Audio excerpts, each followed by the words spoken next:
बोलिए सियापति रामचंद्र भगवान की जय। सीता माता की, भरत शत्रुघ्न की, वीर लक्ष्मण की, वीर हनुमान की, अपने अपने माता पिता की और साचे दरबार की।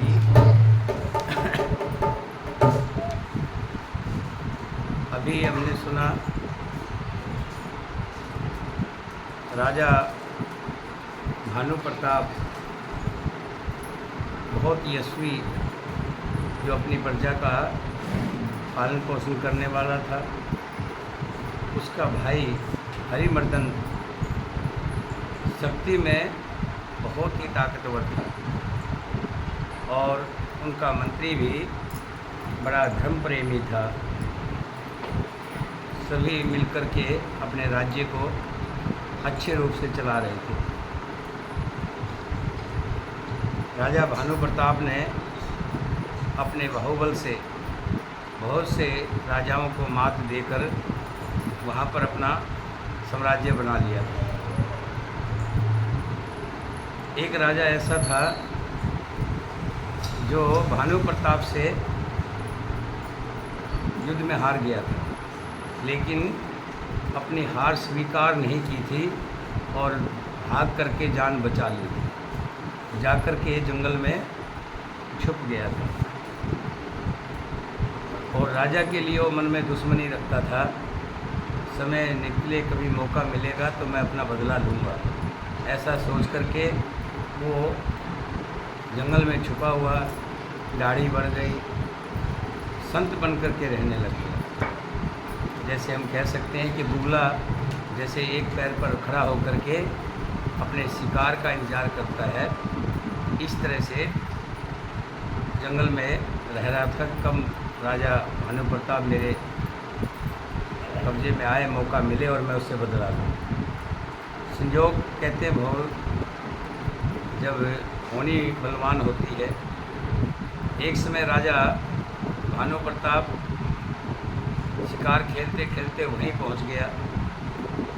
रात हो गई, कोई रास्ता नहीं दिखाई दे रहा था, तो उसी कपटी संत के चुगल में आ गया और कपटी संत ने उसको अपनी बातों में उलझा लिया और उसको ये दिखाया कि मैं तो जब से पृथ्वी का शुरुआत हुई है तब से मैं इसी जंगल में यहीं पे रहता हूँ। एक तनु मेरा नाम है। एक तनु का मतलब ये शरीर जब से सृष्टि हुई है तब से ये शरीर इसी शरीर में हूँ। और अपनी बातों में राजा को ऐसा जाहिर किया कि ये बहुत बड़ा संत है। और उसका एक कालकेतु नाम का राक्षस जो था, उस कपटी संत का दोस्त था। और राजा को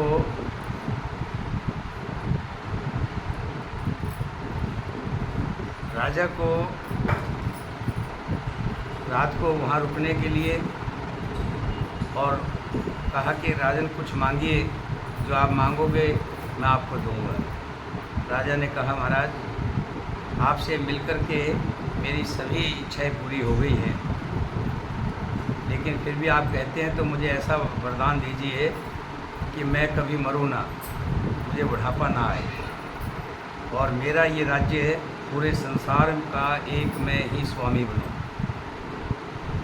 तब उस कपटी संत ने कहा कि आप ऐसा करें कि अपने घर पे 1 लाख ब्राह्मणों को बुलाएं और उनका जो भोजन होगा वो मैं अपने हाथ से बनाऊंगा और मैं बनाऊंगा और तुम खिलाना।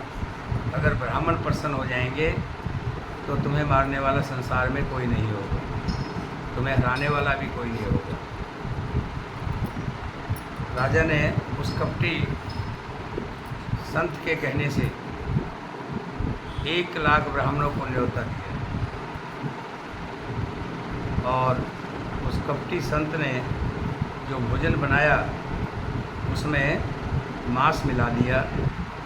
और जब सभी ब्राह्मण खाने के लिए बैठे और कपटी संत ने अपने चित्रकाल केतु द्वारा आकाशवाणी करवा दी कि हे ब्राह्मणों, राजा ने तुम्हारे साथ बहुत छल किया है, तुम्हारे खाने में गौ मांस मिला दिया है, ब्राह्मणों का मांस मिला दिया है, तुम इस खाने को मत खाइए।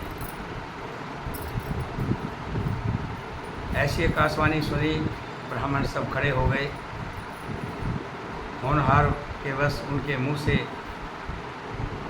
श्राप निकला। बोले विपर सकोप तब नहीं कुछ कीन विचार, जाय निशाचर हो निरप मूड सहित परिवार सिया।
बोले, अरे मूर्ख राजा, तुमने हमारा धर्म भ्रष्ट करना चाहा। रे नीच क्षत्रिय, तूने तो परिवार सहित ब्राह्मणों को बुलाकर उन्हें नष्ट करना चाहा था। ये तो ईश्वर ने हमारे धर्म की रक्षा की। अगर आकाशवाणी ना होती तो हमारा सब धर्म भ्रष्ट हो जाता। अब हम तुम्हें श्राप देते हैं, तू परिवार सहित नष्ट हो जा और तेरा परिवार और तुम राक्षस हो जाओ। छत्रबंद ते विपर बुलाई, घाले लिए सहित समुदाय। ईश्वर राखा धर्म हमारा, जैस समेत परिवार। तूने तो हमारा धर्म ही भ्रष्ट कर दिया होता। ये तो प्रभु की कृपा हुई कि हमारा धर्म बच गया। हम तुम्हें श्राप देते हैं, संवत मध्य नाश तब हो, जलदाता न रहो कुल को। 1 वर्ष के भीतर तेरा नाश हो जाए, तेरे कुल में कोई पानी देने वाला ना रहेगा। ब्राह्मणों का श्राप सुनकर राजा भय के मारे अत्यंत व्याकुल हो गया, कांपने लगा। और राजा जो बड़ा दयालु था, कृपालु था, भले किसी ने छल से राजा को छल लिया था। कहते हैं जो सुंदर होता है, जो दयालु होता है, जो कृपालु होता है, प्रभु उसका साथ नहीं छोड़ते। भले कोई दुष्ट उसके साथ धोखा करे, छल करे, कपट करे, लेकिन प्रभु उसके साथ फिर भी रहते। जब राजा को व्याकुल देखा तो ऊपर से आकाशवाणी हुई, विपरो श्राप विचार न दीना, नहीं अपराध भूप कुछ कीना।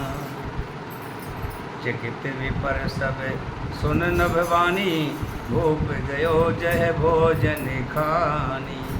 हे ब्राह्मणों, तुमने विचार कर श्राप नहीं दिया। राजा बड़ा दयालु है, राजा बड़ा कृपालु है, ब्राह्मणों का हमेशा मान रखने वाला है, धर्म प्रयाण है। राजा ने कुछ भी अपराध नहीं किया। आकाशवाणी सुनकर सब ब्राह्मण चिकित हो गए। तब राजा वहाँ गया जहाँ भोजन बना था। कहन असन नहीं विपर सुआरा, फिरें राव मन सोचे अपारा। सब प्रसंग मही सुरन सुनाई, तरसित परें अवन अकुलाई।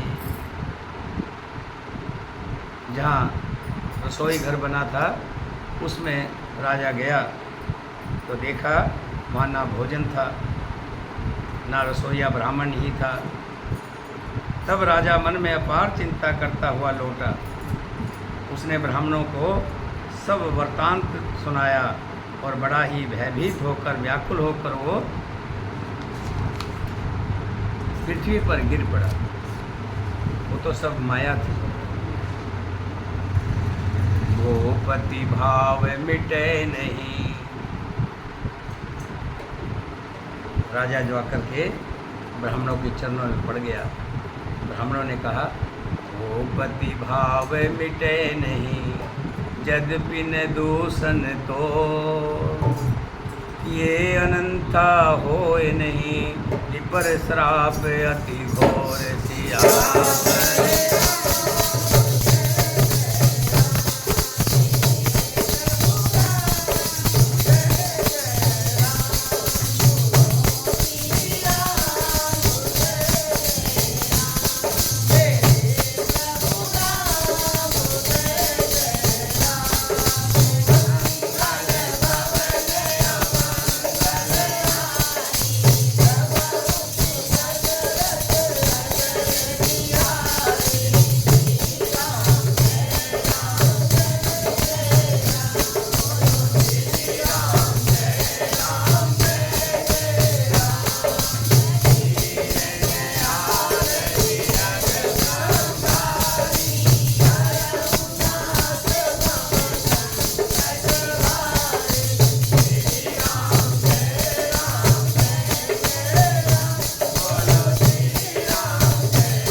कि हे ब्राह्मण, मेरी रक्षा करो, मेरा कोई दोष नहीं है, मैंने कुछ इस तरह का पाप नहीं किया जिसका मैं दंड का भागी बन रहा हूँ। तब ब्राह्मणों ने कहा, हे राजन, हम मानते हैं कि तुम्हारा दोष नहीं है, तो भी होनहार नहीं मिटता। जो होनहार होता है वो होकर रहते हैं। और ब्राह्मणों का श्राप बहुत ही भयानक होता है, ये किसी तरह भी टाले नहीं टलता। अस कह सब मही देव सिधाए, समाचार पुर लोगन पाए। ऐसा कहकर सब ब्राह्मण चले गए। नगरवासियों ने जब ये समाचार पाया तो चिंता करने लगे और विधाता को दोष देने लगे कि हे विधाता, ऐसी पुण्य आत्मा राजा को देवता बनना चाहिए था और ये तुम्हारी कैसी लीला है, तुमने उसको राक्षस बना दिया। ऐसा कहते हुए प्रजावासी बड़े दुखी हैं। उधर वो कपटी राजा जो था उसने देखा कि अब भानु प्रताप को श्राप मिल गया है, अब इसका विनाश जरूर है, क्योंकि ब्राह्मणों ने कहा है विनाश होगा तो होगा। उसने जितने भी दूसरे राजा थे सबको इकट्ठा किया, एक बहुत बड़ा सभी राजाओं का मिलकर के ग्रोह बना लिया और सब ने इकट्ठे होकर के राजा भानु प्रताप पर चढ़ाई कर दी और उन्होंने डंका बजाकर नगर को घेर लिया। नित्य प्रति अनेक प्रकार से लड़ाई होने लगी। भानु प्रताप के सब योद्धा सूरवीरों की करनी करके रण में झुंझ मरे और राजा भी भाई समेत और परिवार समेत उस युद्ध में मारा गया। सत्य केतु के कुल में कोई नहीं बचा। ब्राह्मणों का श्राप कैसे झूठा हो सकता था। शत्रु को जीत कर नगर को फिर से बसाकर सब राजा उस पर कब्जा कर लिया। भारद्वाज सुन जाए जब कोई विधाता बाम, धुर मेरु सम जनक जम ताहि व्याल सम दाम। यज्ञवल्लभ जी कहते हैं, हे भारद्वाज मुनि सुनो, विधाता जब जिसके विपरीत हो जाते हैं तब उसके लिए धूल भी सुमेर पर्वत के समान भारी और कुचाल डालने वाली हो जाती है। पिता जबकि अपने बच्चे को छाया देने वाला होता है, लेकिन जब वाम यानी परमात्मा विपरीत हो जाता है, पिता यम के समान हो जाता है और रस्सी सांप के समान काट खाने वाली हो जाती है। जब विधाता विपरीत होता है, बुरा समय होता है। एक बार इसी तरह से राजा नल बड़ा धार्मिक राजा था, बड़ा दयालु राजा था। उसकी प्रजा में कोई भी भूखा नहीं सोता था, सब सुखी थे। जब समय बुरा आया, जुए में सब कुछ हार गया, राजपाट भी हार गया, सब कुछ हार गया। राजा रानी और 2 बच्चे दोनों जंगल में चल पड़े, मजदूरी कर रहे हैं, राजपाट छूट चुका है।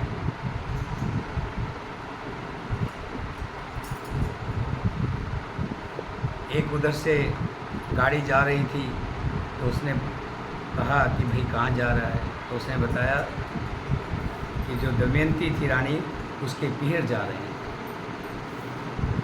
दमयंती ने अपने दोनों बच्चों को उस गाड़ी में बिठा दिया, अपने पीहर भेज दिया कि बच्चे कहाँ दुखी होंगे। दोनों पति पत्नी चल पड़े। समय बुरा बता रहा हूँ, जब समय बुरा आता है।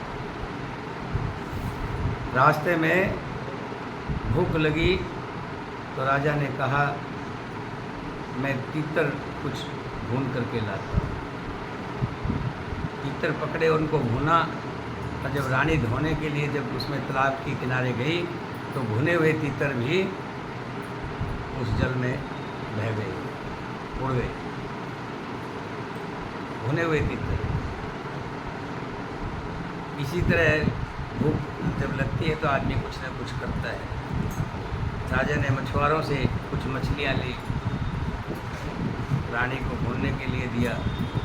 रानी जब उनको भून के धोने के लिए गई तालाब पे, तो भुनी हुई मछलियाँ जो है जिंदा होकर के उसमें बह गई।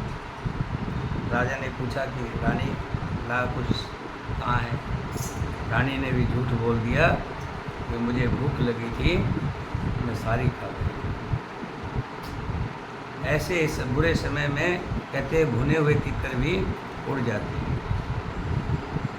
पति पत्नी दोनों, रात को राजा के मन में विचार आया कि तू इसके पत्नी के साथ रहेगा तो तू चल नहीं पाएगा, बहुत परेशान हो जाएगा। रात को जब पत्नी सोई हुई थी, उसने अपनी तलवार से उसको काट के अपना एक ही वस्त्र में सोए हुए उसको साइड किया और वहाँ से चला गया। आगे जा कर के अग्नि में से आवाज़ आई कि हे राजा नल मुझे बचा, हे राजा नल मुझे बचा।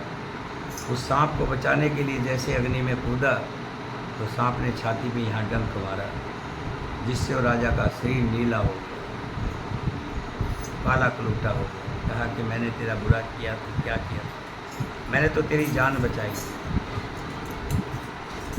सांप ने कहा महाराज, आपकी ये सोने जैसी काया देख करके आपको कोई मजदूरी नहीं देता, कोई काम नहीं देता। अब आप कहीं भी मजदूरी करके अपना गुजारा कर सकते हैं। राजा मजदूरी कर रहा है, रानी जंगल में ढूंढती ढूंढती राजा को परेशान बेहाल, कहाँ तो रानी थी। एक शहर में पहुंची, शहर में उसकी मौसी का मकान था, घर था, उसमें नौकरानी होकर के रहने लगी।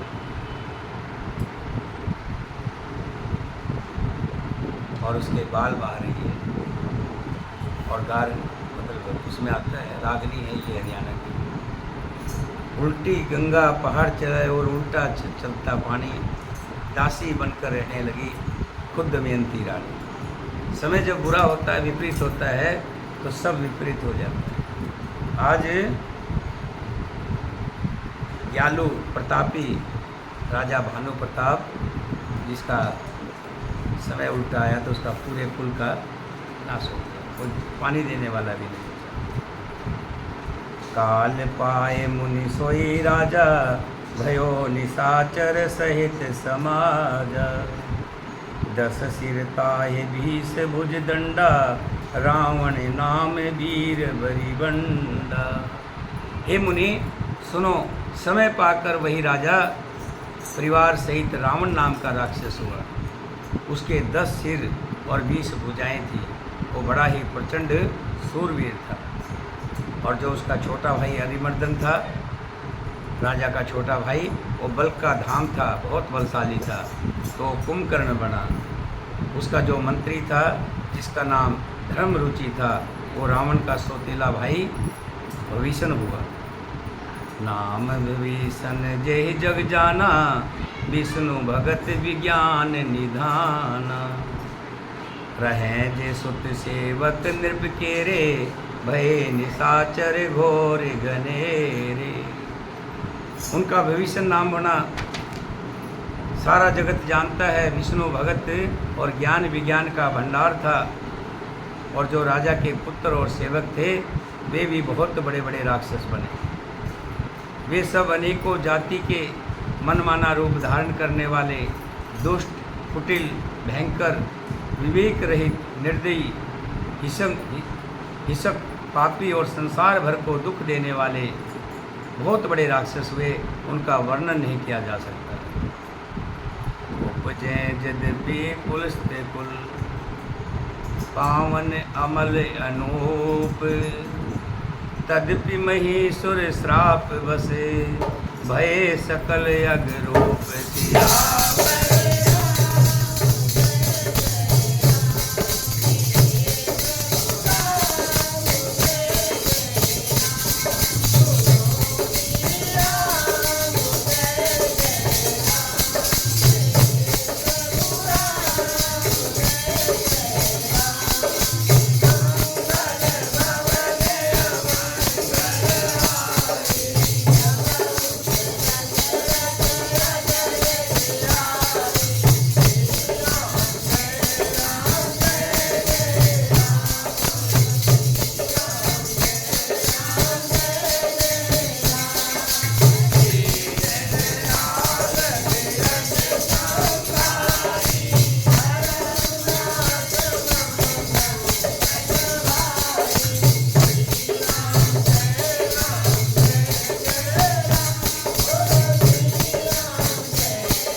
बड़े ऋषि थे, पुलस्त मुनि, बहुत बड़े ब्राह्मण, बहुत बड़े ऋषि भी थे, उसके घर पैदा हुए।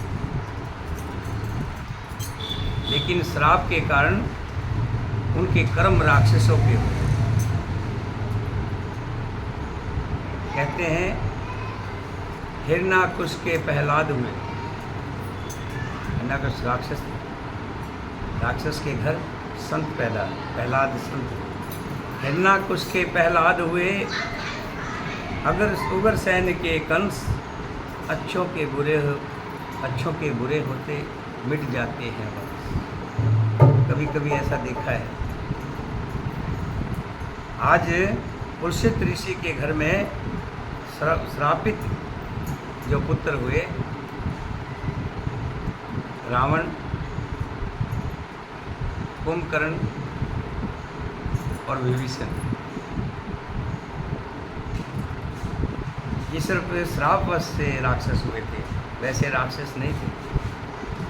तीनों भाइयों ने अनेक प्रकार की बड़ी कठिन तपस्या की। ब्रह्मा, शिव जी, सभी की बड़ी बड़ी तपस्या की, बड़े बड़े तप किए, जिसका वर्णन नहीं किया जा सकता। उनका उग्र तप देखकर ब्रह्मा जी उनके पास गए और बोले, हे तात, मैं प्रसन्न हूँ, वर मांगो। कर विनती पद गह दस शीसा, बोले वचन सुनो जगदीसा। हम काहू के मरे न मारे, वानर मनुज जात दुई बारे। जब कहा कि वर मांगिए, तो सबसे ज्येष्ठ रावण था। रावण ने कहा, चरण पकड़ करके ब्रह्मा जी से कहा, हे जगदीश्वर सुनिए, वानर और मनुष्य इन दो जातियों को छोड़कर हम किसी के मारे से ना मरें, ये वर दीजिए। क्योंकि वानर और मनुष्यों को तो जैसे चींटी मकोड़े समझते थे, उनको तो कुछ समझते नहीं थे। वानर और मनुष्यों को छोड़कर हम किसी के हाथ से ना मरें। रावण ने वर मांग लिया। ब्रह्मा जी ने कहा, एव मस्त तुम बड़ तप कीना, मैं बर्मा मिलते ही वर दीना। एव मस्त, ऐसा ही हो। मैंने और ब्रह्मा ने मिलकर उसे वर दिया। शंकर भगवान कह रहे हैं कि ऐसा ही हो, तुमने बड़ा तप किया है। फिर ब्रह्मा जी कुंभकर्ण के पास गए और उसे देखकर उसके मन में बड़ा आश्चर्य हुआ। क्या आश्चर्य हुआ? ये तो बड़ा बलशाली है, इतना बड़ा लंबा चौड़ा तगड़ा है।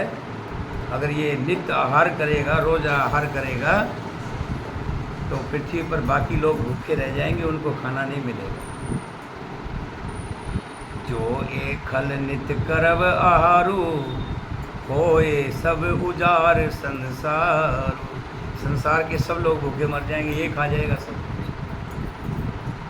तब सरस्वती जी से प्रार्थना की कि सरस्वती जी इसकी बुद्धि फेर देना जब मैं इसको वरदान देने लगूँ। शारद प्रेरतास मति फेरी, मांगस नींद मास सटकेरी। सरस्वती जी ने बुद्धि फेर दी, जिससे उसने 6 महीने की नींद मांगी कि 6 महीने में सोता रहूँ। फिर विभीषण के पास गए, विभीषण से मांगा। गए विभीषण पास मुनि, कहो पुत्र वर मांग। तेहि मांगे भगवंत पद, कमल अमल अनुराग।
ब्रह्मा जी विभीषण के पास गए।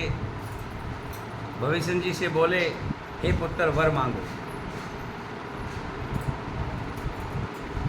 विभीषण जी ने भगवान के चरण कमलों की निर्मल निष्काम अन्य भक्ति मांग ली कि मुझे प्रभु के चरणों में प्रेम हो, मुझे प्रभु की भक्ति मिले। तीनों को वर देकर ब्रह्मा जी चले गए। तीनों भाई हर्षित होकर अपने घर लौट आए। मैं दानों की पुत्री मंदोदरी, जिससे रावण का विवाह हुआ, और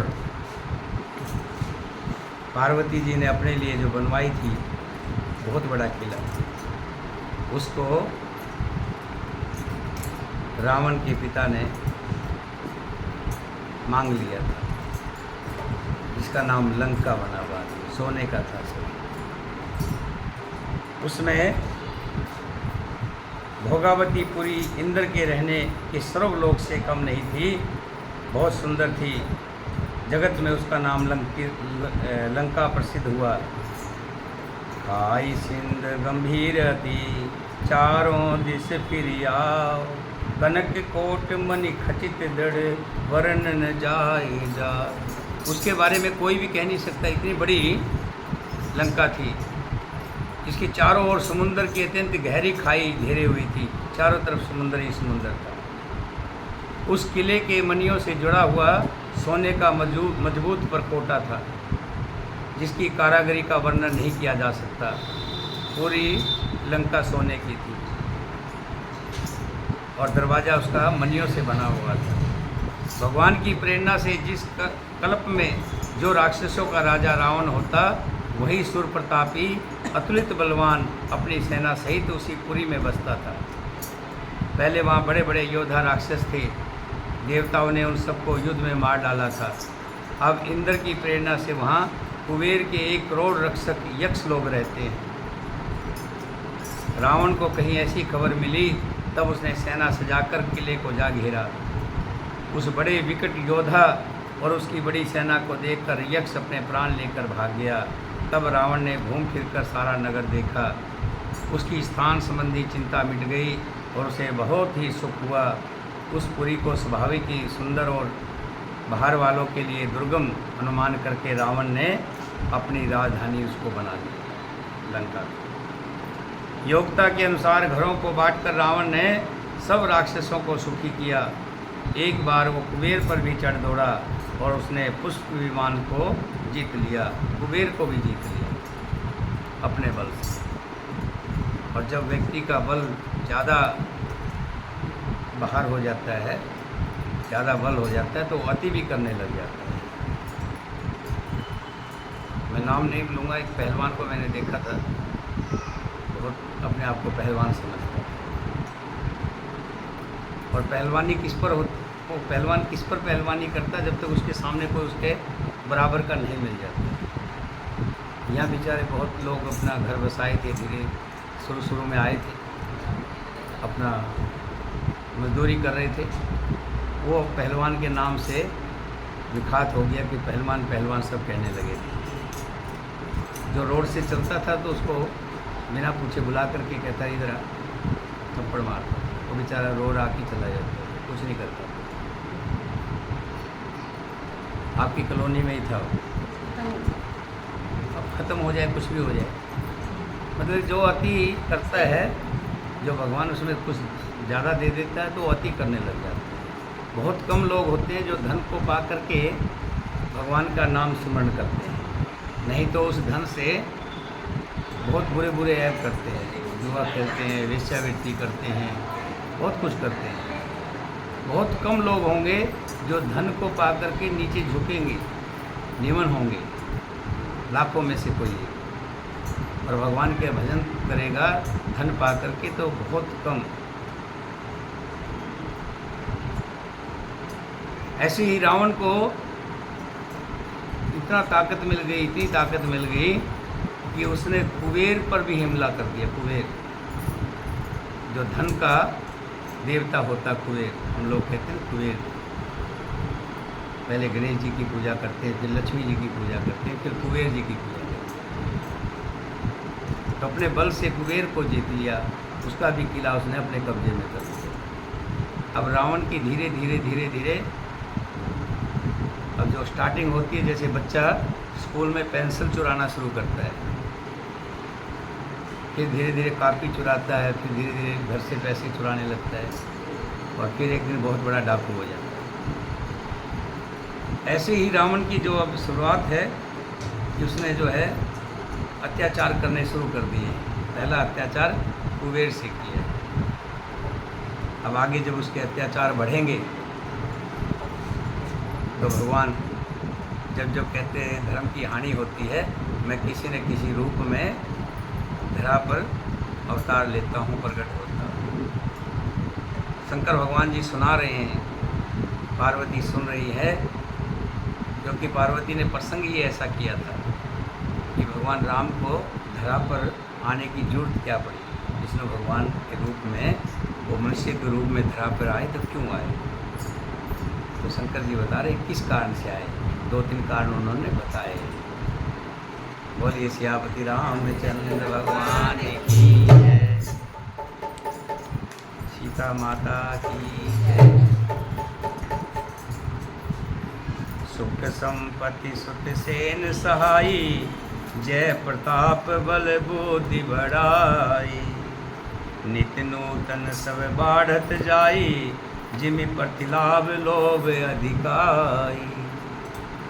सुख संपत्ति पुत्र सेना सहायक जय प्रताप बल बुद्धि और बढ़ाई, ये सब उसके नित्य नए वैसे ही बढ़ते जाते थे जैसे प्रत्येक लाभ पर लोभ बढ़ जाता है।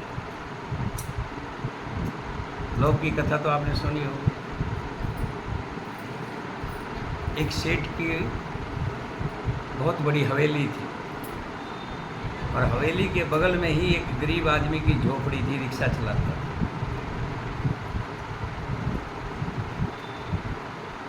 वो रिक्शा जरूर चलाता था लेकिन उसके घर में रोज़ तड़के लगते थे, खाना बढ़िया खाते थे, पकवान अच्छा बनता था। तो शिठानी कहने लगी देखो हमारे घर में तो ये दाल भात बनता है, मूंग की दाल और ये सब्जी रोटी बनती है, इसको देखो रोज़ाना बराबर में है, मजदूरी करता है और रोज़ तड़के लगाता है, मतलब ये शौक लगता है। सेठ ने कहा कि अब ये 99 के चक्कर में नहीं पड़ा। 99 का चक्कर मतलब जब 99 का चक्कर लोभ का चक्कर, वो कैसे कि मत कुछ 99 का नुकसान हो जाएगा, कुछ भी हो। जब स्त्री हट करती है ना तो उसके सामने मर्द को झुकना पड़ता है। कहने लगा जब तुम चीज़ हट कर रही हो तो ये लो। 99 रुपये एक थैली में लिए, ऊपर से जो है उसके चौक में डाल दिए, उसके घर में डाल दिए। शाम को मजदूरी करके आया, रिक्शा खड़ी की तो उसने देखा पोटली पड़ी है। पोटली खोली तो उसमें एक एक करके गिना उसने, कितने 99 का 100 होते। तो जो 1 रुपया आज कमा के लाया था ना उसमें डाल के पूरे 100 कर दिए। तो 1 रुपये में जो तरकारी वगैरह तड़का तुड़का लगाने का सामान लाता आज नहीं लाया, पहले दिन से ही शौक बंद हो गया। अब 1 डाला था 100 हो गए, तो अगले दिन उसके मन में 101, 102 ऐसे बढ़ता गया, उसकी तरफ जो छोक बंद होता गया। कहने का भाव ये है जब लोभ बढ़ता है व्यक्ति उस लोभ को और बढ़ाने का, तो वही रावण के साथ भी हो रहा है कि सुख संपत्ति पुत्र सेना सहायक जय प्रताप बल बुद्धि और बढ़ाई, ये सब उसके नित्य नए वैसे ही बढ़ जाते थे जैसे लोभी के लोभ बढ़ता है। अति बल कुंभकर्ण यश भ्राता, जेहि कहो नहीं प्रतिभट जग जाता। करें 561 मासा, जागत होय तू पर तुर त्रासा। अत्यंत बलवान कुंभकर्ण सा उसका भाई था, जिसके जोड़ का योद्धा जगत में पैदा नहीं हुआ। वो मदिरा पीकर 6 महीने सोया करता था, उसके जागते ही तीनों लोकों में हाहाकार मच जाता था।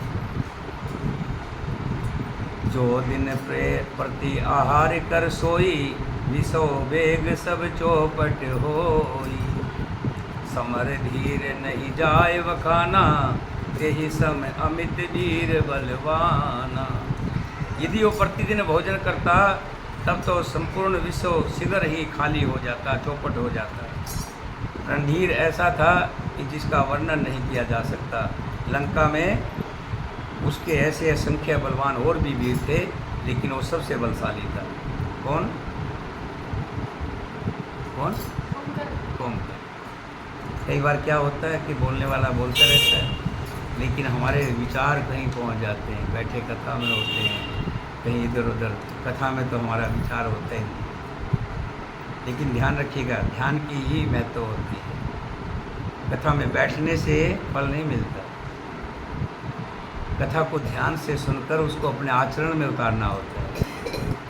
अपने अंदर अगर कोई कमी है तो उसको निकाल देना है, और जो अच्छाई है उसको ग्रहण कर लेना। नहीं तो कथा में बैठने का लाभ ये नहीं, विचार कहीं और हो, विचार कथा में ही हो।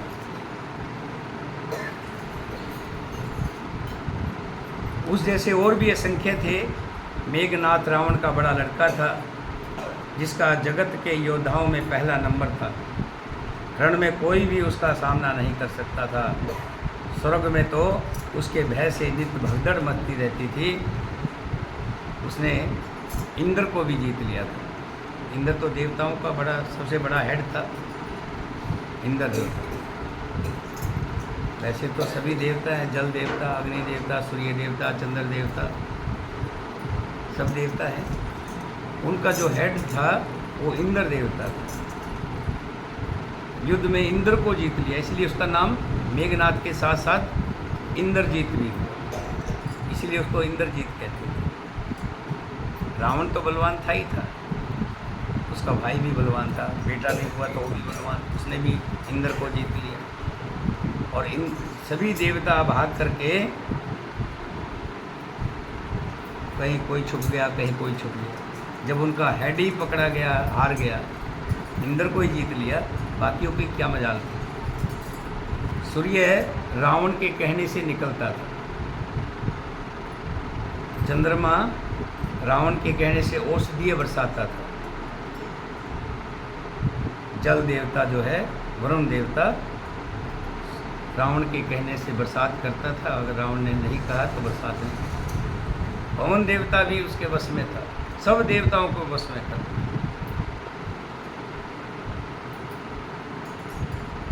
काम रूप जाने सब माया, सपने जिनके धर्म न दाया। 10 मुख बैठ सभा एक बारा, देख अमित आपन परिवार। इतना बड़ा परिवार हो गया रावण का, जिनकी अगर कथा करने लगे, कितने तो नाती, कितने पाती, कितने और, बहुत बड़ा परिवार। रावण का सबसे बड़ा परिवार। दुर्मुख, अक्पन, वज्रदंत, धूमकेतु, ऐसे से बहुत से योद्धा रावण के दरबार में। और सभी राक्षस मनमाना रूप बना सकते थे, आसुरी माया जानते थे, उनके दया धर्म सपन में भी नहीं थी। एक दिन रावण जो है सभा में बैठा हुआ था और अपने परिवार को देख रहा था, मेरा कितना बड़ा परिवार है। सोत समय जन परिजन नाती, गणे को पार निशाचर जाति। सेन विलोक सहज अभिमानी, बोला बचन क्रोध मदसानी। पुत्र पौत्र कुटुंब और सेवक ढेर के ढेर थे। सारी राक्षसों की जातियों को तो कोई गिन भी नहीं सकता था। अपनी सेना को देखकर स्वभाव से ही अभिमानी रावण क्रोध और गर्व से सनी हुई वाणी में बोला, सुनो सकल रजनी चर जूथा, हमरे बैर बेरी विबुध विरूथा। ते सन्मुख नहीं करें लड़ाई, देख सबल रिपुजाए पराई। हे समस्त राक्षसों के दलों, सुनो, हमारा संसार में अब कोई दुश्मन नहीं बचे। उनमें से बोला, बचे कौन? देवतागण तो हमारे शत्रु ही हैं। राक्षस तो सब हमारे हो गए, लेकिन देवता तो हमारे शत्रु हैं। वो सामने आकर तो युद्ध नहीं करते, बलवान शत्रु को देखकर भाग जाते हैं। लेकिन शत्रु तो शत्रु हैं। जब तक देवता जिंदा रहेंगे तब तक हम चैन से नहीं बैठेंगे। तब उनमें से पूछा कि इसका उपाय क्या है, कैसे मरे। जैसे डॉक्टर के पास जाते हैं ना, तो पूछते हैं इसका इलाज क्या है, इस बीमारी का इलाज क्या है, ये कैसे ठीक हो। ऐसे ही जब सभा में ये बात आई कि देवता कैसे मरे, तो किसी ने सलाह दी कि देवता हवन से जिंदा है। देवता जो श्राद्ध पितृ श्राद्ध करते इनसे जिंदा है। देवता धर्म कर्म से जिंदा है, ब्राह्मण भोज से जिंदा है, और ये यज्ञ को बल को बढ़ाने वाला है। अगर इनका हवन बंद हो जाए, यज्ञ बंद हो जाए, ब्राह्मण भोज बंद हो जाए, श्राद्ध पितृ जो है करना ये बंद हो जाए, तो इनके अंदर जो बल है वो ख़त्म हो जाएगा। और जैसे ही बल ख़त्म हो जाएगा तब ये सब मर जाए। भूख से दुर्बल बलहीन जैसे हो जाते हैं लोग जब खाना ना मिले, ऐसे ही देवताओं को जब बल नहीं मिलेगा, यज्ञ इनके बंद हो जाएंगे, तब इनको कोई भी मार देगा। पहले इनका बल बंद होना चाहिए। जैसे ही किसी मंत्री ने कहा, रावण ने तुरंत फरमान कर दिया, कोई भी संत, कोई महात्मा, कोई देवता, कोई भी यज्ञ करता दिखाई दे, कहीं भी धुआं उठता दिखाई दे, तो वहीं पर जा कर के उसका यज्ञ विध्वंस कर देना। एक बार राजा का हुक्म हो जाए तो प्रजा तो तुम्हें पता ही है, राजा का हुक्म होगा प्रजा वैसा ही करने लग जाती है। मंत्रियों को एक बात कहो, कुछ बढ़ा चढ़ा कर वो कर देते हैं। बहुत पहले की बात है, एक बार नसबंदी चली थी, याद होगी आपको नसबंदी। एक बार कह दिया कि नसबंदी होनी चाहिए, जनसंख्या बढ़ रही है। जैसे ही राजा ने ऑर्डर दिया था तो जितने भी आगे के थे उन्होंने कवारों को भी काट दिया। विवाह वालों की तो बात अलग है, कवारों की भी नसबंदी कर दी। तो ऐसा ही जब राजा ऑर्डर देता है तो नीचे उसी तरह का काम होना शुरू हो जाता है। रावण ने हुक्म कर दिया कि जो भी कहीं धुआं दिखाई दे वहीं यज्ञ को विध्वंस कर देना। बोलिए सियापति रामचंद्र भगवान की जय, सीता माता की। छुआछीन बलहीन सुर सहजे मिले यार, तब मारो कि छोड़ो भली भांति अपनाए सिया।